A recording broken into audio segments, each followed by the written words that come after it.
ఆ రోజు ఉదయం తోమాల సేవలో స్వామివారికి అలంకారం చేసిన పుష్పాలన్నింటినీ సల్లింపు చేసేస్తాము. స్వామివారి పైన పుష్పాలు ఉండవు. తర్వాత స్వామివారి తిరువాభరణాలన్నీ కూడా తీసేస్తాము. స్వామివారికి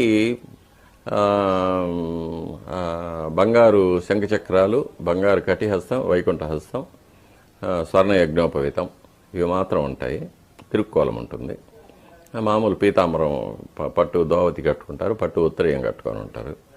స్వామివారికి ముఖబింబంలో పచ్చకర్పూర నామం మామూలుగా మనం వేసేటప్పుడేమో ఈ కంటి కొలకలు కనిపించేటట్టు మాత్రం ఉంటుంది. కంటి అపాంగం అంటారు, దాన్ని అపాంగం అంటారు.